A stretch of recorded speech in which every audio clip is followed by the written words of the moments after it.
Amém, irmãos? Vamos estar orando pela palavra. Tomar essa gola aqui, senão sai feio a gravação. Senhor, obrigado por mais um dia na tua casa, obrigado por tua boa e santa palavra. Eu peço em nome de Jesus que o Senhor venha com o teu poder, com a tua graça, edificando a tua igreja, Senhor. Capacita-nos e dá entendimento. No nome de Jesus, amém. Amém, irmãos. Relembrando os irmãos, nossa última pregação quarta-feira passada, Jesus pregou em Nazaré. Em Nazaré ele leu um texto messiânico do livro de Isaías. E o povo ficou muito irado com ele quando ele falou da salvação dos gentios. Aí eles levaram Jesus para um penhasco e ele, não sabemos se milagrosamente ou de maneira natural, conseguiu escapar de ser morto. Aí ele desce a Cafarnaum e na sinagoga em Cafarnaum, um possesso de espíritos malignos é liberto. E aí nós aprendemos que os espíritos malignos, eles sabem quem é Jesus e num determinado momento eles também sabem quem são os cristãos. Lógico, não todos. Então, ele assim, sempre ele vai tentar nos atacar. Agora, por exemplo, no caso de Paulo, quando alguém expulsa o demônio, ela expulsa pelo poder do Espírito Santo. Ela só pode fazer isso se ela for habitada pelo Espírito Santo. Então, nesse momento, os espíritos malignos sabem. Então, o que acontece? Nós percebemos que Jesus não permitiu eles falarem. Jesus simplesmente mandou que se calasse e saísse. E a multidão ficou assombrada. Por quê? Porque os exorcismos não eram raros, não eram fáceis naquela época. Eram extremamente difíceis. E muitos não eram bem-sucedidos. E Jesus, com uma palavra, mandava sair e saía. Da mesma maneira que a sua igreja hoje, mostrando o poder e a autoridade do nome de Jesus, da mesma maneira, a sua igreja faz da mesma forma. Amém? Agora vamos avançar no nosso estudo. Evangelho de Lucas, capítulo 4, versículo 38, diz assim: E levantando-se Jesus da sinagoga, entrou em casa de Simão, e a sogra de Simão estava tomada por uma grande febre, e rogaram-lhe por ela. E inclinando-se para ela, repreendeu a febre, e esta a deixou, e ela, levantando-se logo, servia-os. Veja, em 2 versículos aqui eu tenho um monte de informação. Primeira informação, Pedro era casado. De maneira errônea, a Igreja Católica quer dizer que Pedro foi o primeiro Papa. Pedro nunca foi Papa, a figura do Papa nem existia. A figura do Papa é uma figura que foi aparecer em torno do ano 500, 600, 700, que era o bispo de Roma, que se auto-intitulou bispo entre os bispos. Então é uma invencionice. Entendeu? Pedro era apóstolo, a sucessão apostólica foi para os presbíteros e está assim até hoje. Outra questão, a Igreja Católica defende que o sacerdote tem que ter voto de celibato, não pode casar. Pedro era casado. Como é que eu sei isso? Ele tinha uma sogra. Terceira informação. Cafarnaum era uma cidade à beira do mar da Galileia. Pedro era pescador. Pedro morava em Cafarnaum. Agora, quando você pensa numa casa aqui, imagina uma casa pequena, onde toda a família morava. Morava o casal, morava os sogros, às vezes a mãe, os filhos. E nós percebemos que aqui no caso, a sogra de Pedro, ela morava junto com o seu genro. Era normal naquela época. E aí o quadro qual que é? Jesus sai da sinagoga, vai para a casa de Pedro, provavelmente fazer uma refeição. Era dia de sábado. Ele não iria viajar para nenhum lugar longe. E aí, quando ele chega, a sogra de Pedro está doente. mas doente num ponto que jogou ela de cama. E aí eles pedem por ela. Por quê? Porque já tinham visto Jesus ter curado muitas pessoas. E aí Jesus repreende a febre. E ela imediatamente fica curada. Mas curada num nível em que ela já se levanta com energia para fazer os afazeres da casa, para fazer todas as tarefas que tinham que ser feitas. Mais uma vez, Jesus prova que ele é o Messias, trazendo cura. Agora, o que eu tenho que atentar para essa cura? Primeiro, Jesus hoje em dia cura? Sim. Agora, eu tenho que entender que existe uma diferença entre as curas realizadas nos evangelhos e no livro de Atos dos Apóstolos e as curas realizadas hoje, na autoridade do nome de Jesus. Veja, Jesus nem sempre cura. O próprio Paulo tinha um espinho na carne, que depois de orar 3 vezes, não foi retirado. Epáfras ficou doente. Timóteo era doente do seu estômago. Agora, o fato de que nem sempre Jesus cura, não pode servir para mim não orar. Ao contrário, eu devo orar e orar com a expectativa de que Deus cura. Agora, qual a maneira que Deus vai usar? Se vai ser uma intervenção milagrosa. Por exemplo, eu lembro uma vez, a minha filha Luísa estava ardendo em febre, vermelhinha, tomou o remédio, não melhorou. Entendeu? Aí passou um tempo, não baixava. De repente veio o pensamento, pô, mas você não orou. Eu creio que esse pensamento foi do Senhor. A não ser que o diabo converteu, porque pedindo para orar, o diabo não vai pedir para orar. Aí eu pensei, falei, é verdade. Imediatamente fui lá e orei por ela. Irmãos, acabei de orar. O rosto dela estava todo vermelho, branqueou na hora. E a febre saiu. Isso aconteceu sempre? Não, várias vezes eu fui lá e orei e a febre não baixou. Mas aquela vez, aquele dia, a febre baixou. Eu creio que foi uma intervenção do Senhor. Então, nosso papel não é ficar questionando se Deus vai curar ou não. Nosso papel é orar. Outra coisa importante, olha que interessante. No versículo 39 diz que ele repreendeu a febre.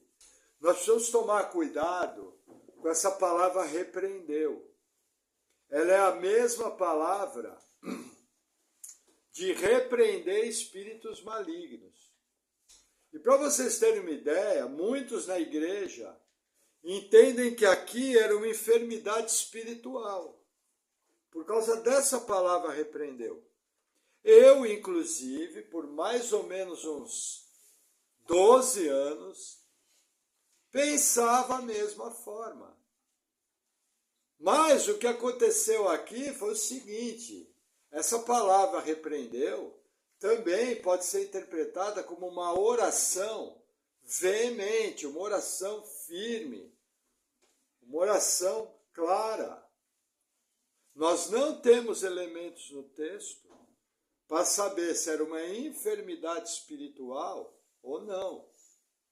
Eu tenho outros textos que me mostram enfermidades espirituais. Por exemplo, a mulher encurvada. Jesus fala que ela era cativa, prisioneira de Satanás. Entendeu? Existem outros textos que, é claro, por exemplo, o demônio jogava o jovem na fogueira. Entendeu? Aí tem o lunático, que o demônio provocava distúrbios psicológicos. Entendeu? Então, quando existe uma presença demoníaca, a Bíblia é clara. Somente esses textos é que podem ser interpretados como doença de origem demoníaca. Por quê? Porque hoje em dia existem 2 erros em relação ao diabo e às enfermidades malignas. Ou tudo é do diabo ou nada é do diabo. Entendeu? E veja, não é o fato de você repreender que vai fazer uma enfermidade sair. O que vai fazer a enfermidade sair é o poder de Jesus Cristo, mediante a oração de sua igreja. E aí você simplesmente vai e ora. Senhor, for da tua vontade, que o Senhor venha com a tua cura, que o Senhor venha com o teu poder, que o Senhor venha restaurando. Vão haver vezes que Deus usa o remédio. Vão haver vezes que Ele vai curar instantaneamente. Vão haver vezes que a pessoa vai morrer daquela enfermidade. Ou vai ficar doente alguns dias, vai cumprir o ciclo da enfermidade e o sistema de defesa da pessoa vai trazer a cura. Normal. É assim que funciona, desde que Jesus ascendeu aos céus. Mas aqui, no caso, tinha a ver com a autoridade messiânica. Jesus estava demonstrando por aqueles feitos que ele era o Messias. Amém? Vamos seguir. Versículo 40. E ao pôr do sol, todos os que tinham enfermos de várias doenças lhes traziam, e pondo as mãos sobre cada um deles, os curava. E também de muitos saíam demônios, clamando e dizendo: Tu és o Cristo, Filho de Deus. E ele, repreendendo-os, não os deixava falar, pois sabiam que ele era o Cristo. Por que está registrando aqui o pôr do sol? Veja, nesse caso aqui, Jesus esperou o pôr do sol vir. Por quê? Porque precisava acabar o sábado. E aí ele começou a orar. Ao pôr do sol, findava o sábado. Nós temos que lembrar que o dia judaico encerrava-se no pôr do sol, iniciava um novo dia. E aí Jesus começa a curar todo mundo. Essa é a referência que Lucas está nos trazendo. No meio das pessoas, começam a surgir os endemoniados. E assim que eles tentavam falar, Jesus mandava que eles ficavam quietos e sair dele. E o texto nos ensina que eles sabiam que Jesus era o Cristo, eles sabiam que Jesus era o Messias. Lembra na tentação do deserto a afirmação que Satanás faz? Ah, se você é o Cristo, lança-se daqui e lança. E se joga. Porque está escrito. Então os demônios sabiam que Jesus era o Cristo. Entendeu? E esse texto mostra, só que mais uma vez, repetitivamente, não tem que dar microfone para capeta. O que você vê na televisão, o que eu costumo chamar de caos neopentecostal, entre outras coisas, é entrevista com o vampiro. Aquilo é proibido pela Escritura. Não apenas isso. A pessoa está sendo usada como um médium. Ela está canalizada. O demônio está usando a pessoa para falar num culto. O culto a Deus está sendo usado para que demônios falem. E o culto a Deus tem que ser usado para a exposição da palavra. Olha a seriedade. Ah, tem gente salva nesses lugares? Irmãos, entenda algo de uma vez por todas. Se a pessoa nasceu de novo, da água e do Espírito, é regenerada, ela é salvo. Mas existem pessoas salvas, sinceras, que estão sinceramente enganadas. Entendeu? Por que que Deus age assim? Não sei. Mas ele age. Agora, você fazer entrevista com um vampiro em culto, aí já está errado. Amém? Vamos avançar mais um pouquinho, 42. E sendo já dia, saiu e foi para um lugar deserto, e a multidão o procurava, e chegou junto dele, e o detinham para que não se ausentasse deles. Ele, porém, lhes disse: também é necessário que eu anuncie outras cidades o evangelho do reino de Deus, porque para isso fui enviado. E pregava nas sinagogas da Galileia. Veja que interessante. Aqueles pobrezinhos, aquelas pessoas simples eram carentes, ansiavam por Deus, buscavam a presença de Deus. num nível tal que Jesus tem que chegar um momento e falar, gente, eu preciso ir nos outros lugares para pregar. Eu não posso ficar só aqui pregando. E o texto mostra que Jesus, num determinado momento, deixou aquela turma e foi pregar nas cidades da Galileia. Esse era o ministério de Jesus no seu primeiro ano. Mas o que eu quero mostrar? Essas pessoas ansiavam pela presença de Deus. Qual é o grande problema da igreja moderna? Frieza espiritual. Muitos não anseiam a presença de Deus, o mover de Deus. Quarta-feira e domingo deveriam ser dias onde eu acordo e falo, nossa, hoje tem culto. E que eu tenho expectativa de que é um dia de culto. É muito bom louvar e adorar o Senhor e aprender a sua palavra. Amém? Vamos lá, capítulo 5. E aconteceu que, apertando a multidão para ouvir a palavra de Deus, estava ele junto ao lago de Genezaré, e viu estar 2 barcos juntos à praia do lago. E os pescadores, havendo descido deles, estavam lavando as redes. E entrando num dos barcos, que era o de Simão, pediu-lhe que o afastasse um pouco da terra, e assentando-se ensinava do barco na multidão. Olha a diferença. No texto anterior, Jesus foi para um lugar retirado para orar. Ele queria estar sozinho, mostrando que existem momentos na vida do cristão que é importante ele orar retirado. Não tem nada a ver com o lugar. Tem a ver com o silêncio, tem a ver com a tranquilidade, tem a ver com separar tempo para oração. Já no quadro posterior, Jesus está no meio de uma multidão, na beira do lago. E tem 3 barcos parados. Um deles é o barco de quem? De Pedro. Olha que interessante. Pedro estava por perto de Jesus. Pedro estava caminhando ao lado de Jesus, mas aqui ele ainda não tinha sido nomeado apóstolo. O que Pedro está fazendo? Pescando. Está com o barco na água. Mas olha que interessante. Pedro coloca o seu bem à disposição do Evangelho. E prontamente Jesus entra no barco de Pedro. Ele afasta um pouquinho o barco para ver a acústica, provavelmente, para que Jesus seja bem ouvido até dos de lá de trás, porque se ele estivesse muito próximo, a voz não chegava, não havia sistema de som. E Jesus está servindo, está pregando para a multidão. Aonde? No barco de Pedro. Tinham 3 barcos ali. Mas Jesus tinha algo especial a fazer. Não existe acaso. Existe decreto e vontade de Deus. Olha o que vai acontecer. Deixa eu tomar um gole d'água. Versículo 4.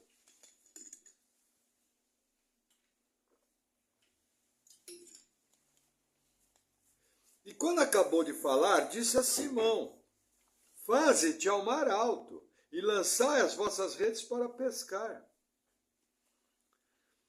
E respondendo Simão, disse-lhe, mestre, havendo trabalhado toda a noite, nada apanhamos, mas sob a tua palavra lançarei a rede. Olha que situação. Eles chegaram com os 3 barcos. A passagem anterior mostra que eles estavam lavando as redes. Por quê? Porque as redes não tinham o mesmo tratamento das redes de pesca hoje. Provavelmente, elas eram de algum material que sofria se não fosse lavado, que ia se destruir. Nós não sabemos exatamente como eram produzidas aquelas cordas, provavelmente de alguma árvore fibrosa, de uma maneira muito primitiva. E ao tirar da água salgada do lago da Galileia, do mar da Galileia, eles tinham que lavar as redes. Aí olha que interessante. Quando Jesus começou a pregar, eles estavam lavando as redes. Eles não tinham pegado nada a noite inteira. Aí Jesus vem e fala, Pedro, é o seguinte, issa a vela de volta, tinha que armar a vela de volta, e vai para as águas mais profundas, e lá lança a tua rede. Olha que interessante, um carpinteiro orientando um pescador experiente. Mais ou menos a mesma coisa que um médico querer fazer o motor do seu carro. Mais ou menos a mesma coisa. Agora, veja que interessante, Pedro não fica olhando para as circunstâncias, tipo assim, pô, mestre, você prega bem, você fala bonito, você até faz muito milagre, mas de pesca você não entende nada. Mas o que Pedro faz? Primeiro, ele não fica com preguiça, porque o fato de ir lá no fundo do mar jogar a rede de novo ia ter que lavar tudo de novo. Segundo, em cima da palavra de Jesus, ele fala, bom, se ele está falando, eu vou. Nos dando ensinamento, veja, o que a palavra de Deus te fala, vai e faça. Entendeu? E aí Pedro obedece a Jesus e vai ao fundo. Olha o que acontece, versículo 6. E fazendo assim, colheram uma grande quantidade de peixes, e rompia-se-lhes a rede, e fizeram sinal aos companheiros que estavam no outro barco, para que os fosse ajudar. E foram e encheram ambos os barcos, de maneira tal que quase iam a pique. Olha que interessante, os dois barcos se encheram de peixe, mas não é encher, abarrotou. Isso aqui foi um milagre.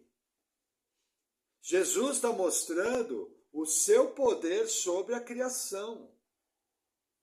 E olha que interessante, foi um milagre exato, porque ele lotou os barcos na medida certa, no limite para eles não irem a pique. Será que o Deus que criou esse universo maravilhoso tinha poder para calcular quanto de peixe cabia em cada barco? São detalhes que estão no texto, que emanam. O texto fala, olha, encheu os barcos a ponto de quase ir a pique, mas não foi. Os dois. Só que eles tinham pescado a noite inteira, não haviam pegado. Aqui que Jesus está mostrando aqui, sua autoridade messiânica. Lembra que Jesus é 100% Deus, 100% homem? O mesmo poder que ele exerceu para criar o universo e criar a terra, ele exerceu aqui. Nós não sabemos se esses peixes todos estavam vivos ou não, mas ele trouxe o peixe. Pode ser até que eles foram criados naquele momento. Ou não, mas não importa. As duas formas mostram que Jesus tem autoridade sobre a criação. Amém? E olha o que vai acontecer, versículo 8.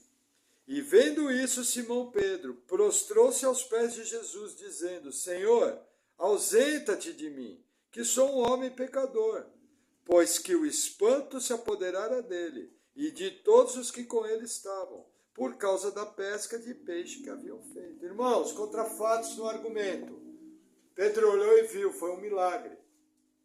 Pedro teve a mesma reação de Isaías. Ai de mim, porque vi o Senhor, sou homem de lábios impuros. Teve a mesma reação. Irmãos, a primeira coisa que acontece na nossa vida, quando nós enxergamos para valer a Deus, é enxergar o nosso pecado. Quando você nasceu de novo, em consequência disso, você passou a amar o Senhor. Uma das primeiras coisas que aconteceu, você viu que o seu destino era o inferno. Entre outras coisas, um dos motivos que as pessoas rejeitam e são rebeldes ao Senhor é porque elas não enxergaram o inferno. Elas não viram o quão pecaminosas elas são. Elas acham que ainda existe algo de bom nelas. Esse algo de bom que elas podem se justificar diante do Senhor. Pedro aqui viu que estava diante de Deus. E o que ele falou? Aparta-te de mim, por quê? Porque, veja, que é cultura judaica. Ninguém entrar diante do Senhor de mão suja pelo pecado. Irmãos, Jesus está presente na sua igreja. Jamais nós deveríamos estar diante da presença de Jesus com pecado consciente. Jamais. É uma coisa séria. Agora, você não precisa exagerar. Vê uma convicção de pecado, já peça perdão ao Senhor, se conserte e entra na presença dele. Porque às vezes as pessoas, né, elas... Agora, pecado não confessado, normal, não estou dizendo que é todo o caso, mas normalmente vai desembocar o quê? Abandono da igreja. Por quê? Porque o pecado cega. E mais cegueira vai chegando. E a pessoa começa a ir de mal a pior. Uns mais rápido, outros mais devagar. Mas pecado não confessado vai levar você para longe da comunhão com o Senhor. Isso nós temos visto aí, 25 anos caminhando com o Senhor, temos visto de maneira clara, é repetitivo com todo mundo, entendeu? Por isso que preocupa, até quando uma pessoa não consegue frequentar cultos.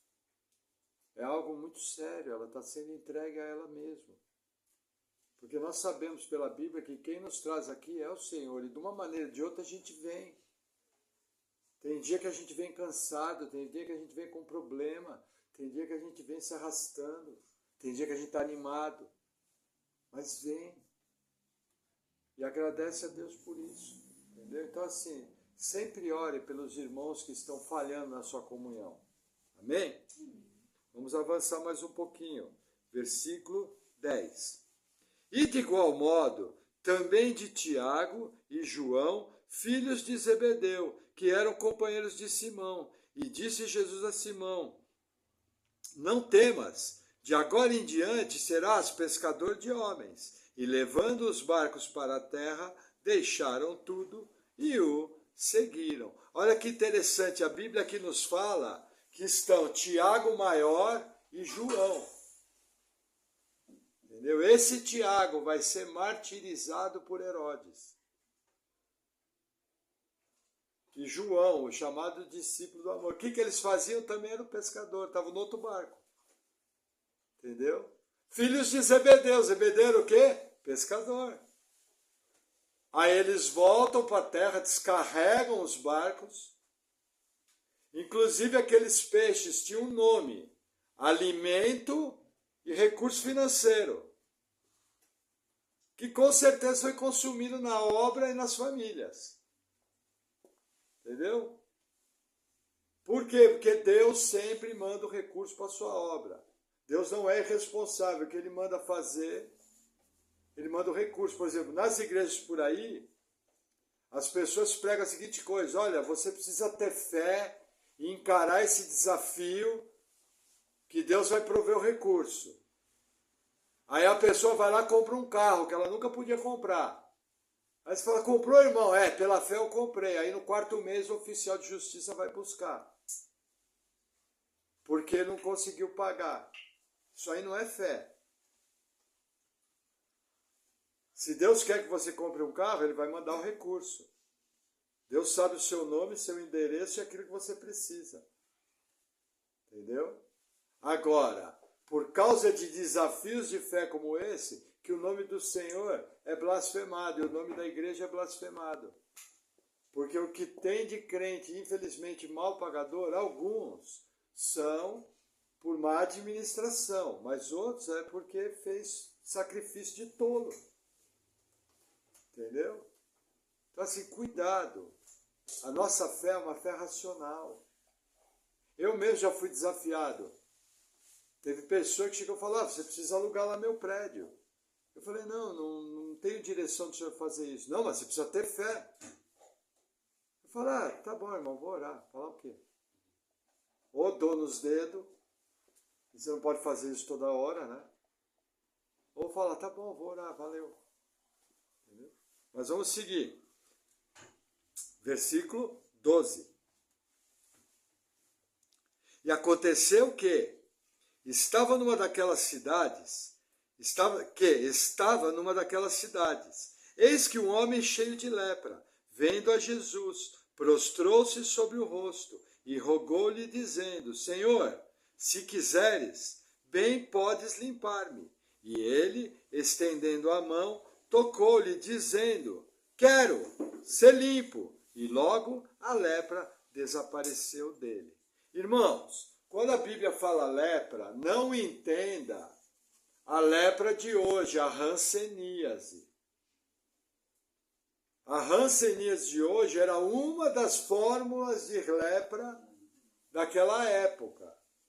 Mas havia muito mais enfermidades de pele que eram consideradas lepra. Qual era o problema da lepra? O leproso se tornava imundo, ele tinha que sair do convívio das pessoas. E quando ele passava numa cidade, ele tinha que botar a mão nos lábios e vir gritando algo: imundo, imundo, imundo. Olha que interessante, esse leproso se aproxima de Jesus, se prostra em adoração e faz uma afirmação que mostra que ele cria que Jesus era o Messias. Ele falou: se o senhor quiser, o senhor dá uma palavra e me cura. Lembra, isso aqui é uma questão importante. Muitas vezes nós estamos doentes e nós oramos por cura. E aí, alguns têm um falso ensino dizendo o seguinte: você não foi curado porque faltou fé. Isso é muito comum na igreja brasileira. Irmãos, Deus não depende de fé. Você tem mais fé, você tem menos fé, não depende. Entendeu? Eu lembro que uma vez eu orei por uma pessoa, o rim dela estava doente. Eu fui lá orar porque eu creio nisso, que Deus pode curar. Quando acabei de orar, o cara ficou sem dor. Quando ele ficou sem dor, eu falei: parou?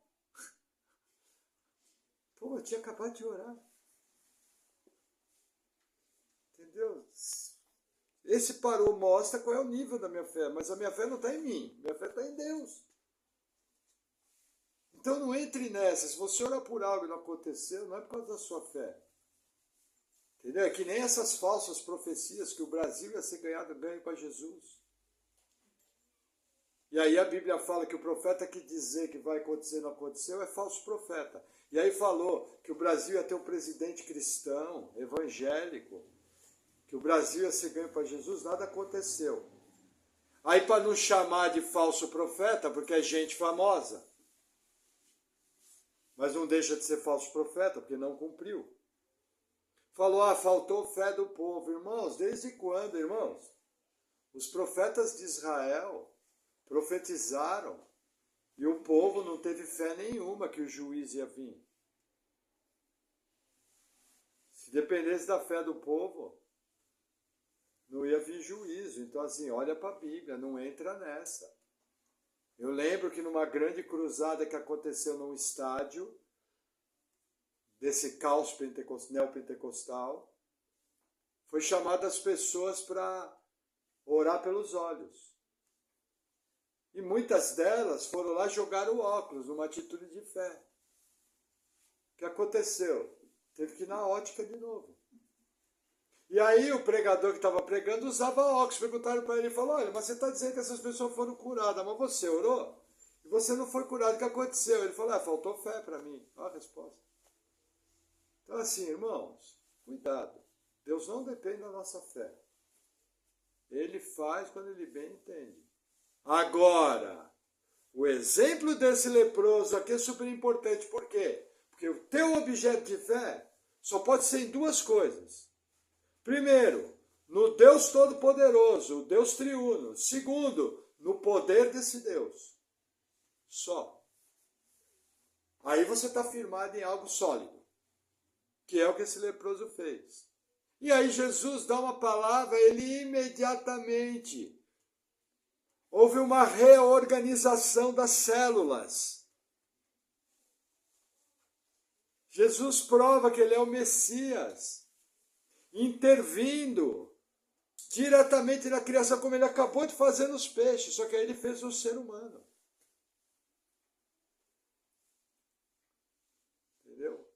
Hoje em dia Deus pode fazer isso? Irmãos, Ele é Deus, se Ele quiser fazer, Ele faz. Agora, tem que ter cautela, porque tem muito charlatão. Por isso que eu defendo, apareceu uma enfermidade, guarda o exame. Aconteceu uma cura milagrosa, faz imediatamente o exame. Já contei aqui de uma irmã, que ela foi diagnosticada com hepatite C, o fígado condenado. Deus não só curou hepatite C, que não tem cura, como deu um fígado novo. No nível que os médicos olhavam e falavam, não, mas o exame devia estar errado. Mas ela tem um exame. Tudo completo, medicina de primeiro mundo. Graças a Deus essa irmã é muito bem de vida. Até comprovação, com os melhores exames. Vai ter que dormir com essa. Deus curou. E deu um fígado novo. Agora, comprovado. O verdadeiro milagre é comprovado. Quem entende, quem confia num Deus de milagre, documenta tudo. Amém? E aí, para encerrar, versículo 14. E ordenou-lhe que a ninguém o dissesse. Mas vai, disse, mostra-te ao sacerdote e oferece pela tua purificação o que Moisés determinou, para que lhe sirva de testemunho. A sua fama, porém, se propagava ainda mais, e ajuntava-se muita gente para o ouvir e para ser por ele curada de suas enfermidades. Ele, porém, retirava-se para os desertos e ali orava. Veja, Jesus aqui, lembra que Jesus cumpriu toda a lei? E era necessário que ele cumprisse toda a lei. Porque o ministério da morte é a lei. Porque ninguém consegue guardar a lei. E a lei não pode salvar. Se eu depender da lei, é inferno. O único que cumpriu a lei foi Jesus. Mostrando que até quando ele curava no sábado, a lei autorizava aquilo. Senão teria sido pecado. Mostrando que a interpretação dos fariseus estava errada. Então o que ele faz? Vai lá, se apresenta ao sacerdote. Por quê? Para o camarada ser legalmente limpo. O sacerdote tinha que examinar ele. Havia todo um ritual no Pentateuco. Na lei de Moisés tinha que ser cumprido. O que Jesus fez? Vai lá e faz isso certinho. E aí, encerrando o nosso texto de hoje, a fama de Jesus corria mais e mais.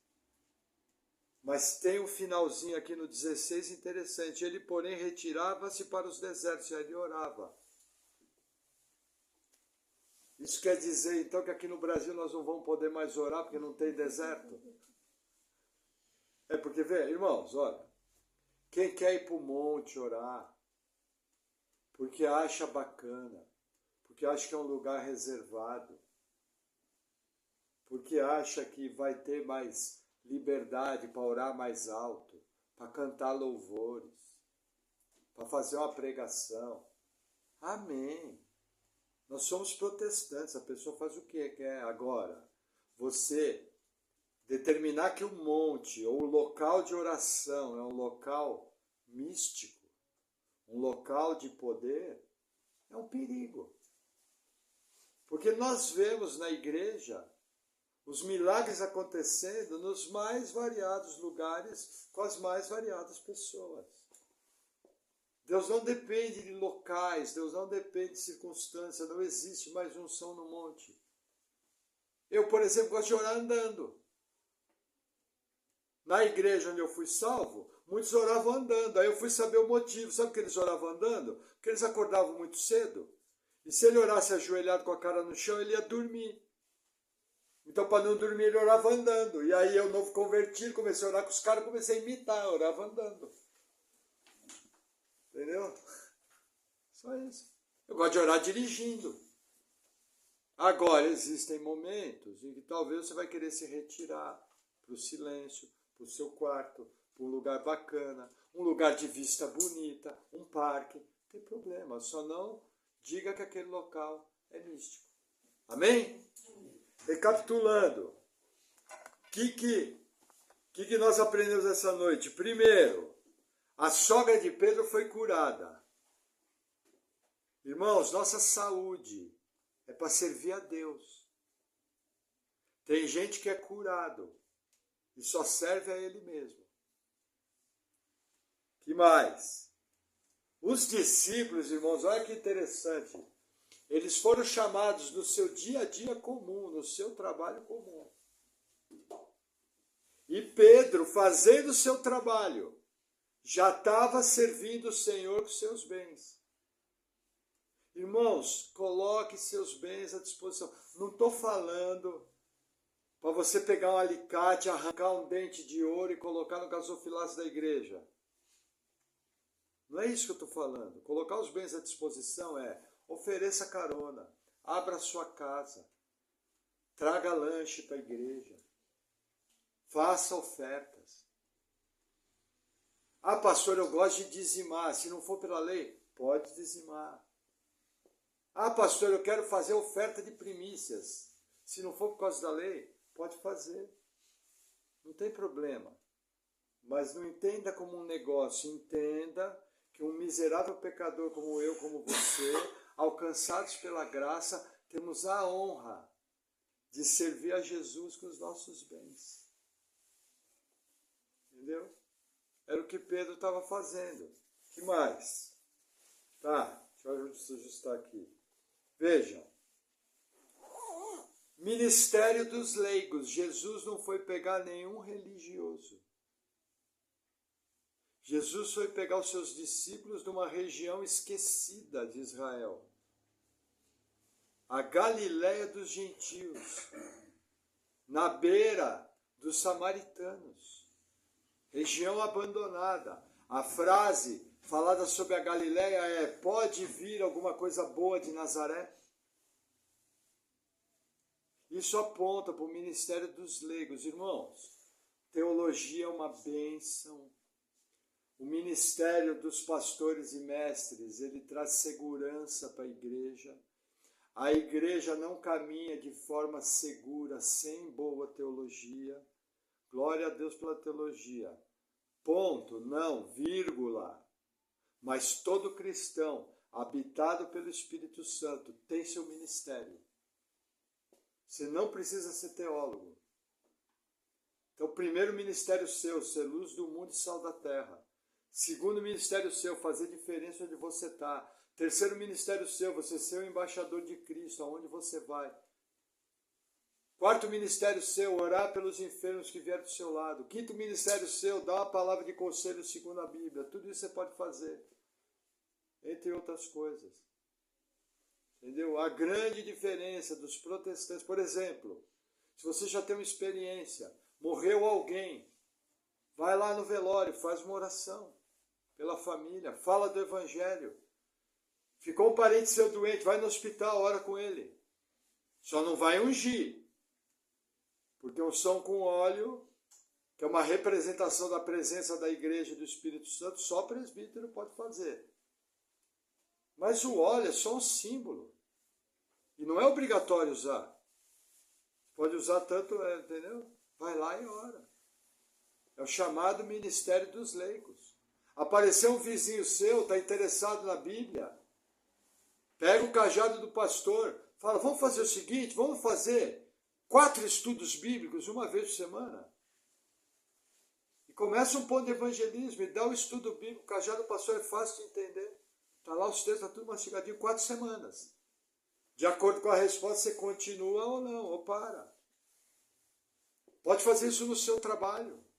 Isso é o ministério dos leigos. Entendeu? Na nossa igreja nós cremos que cada membro é um ministro de Cristo e cada casa é uma extensão da igreja. Entendeu? Faça cultos no lar quando puder. Coloca a palavra de Deus, coloca louvor. Tudo isso faz parte da vida cristã. Amém? Vamos orar?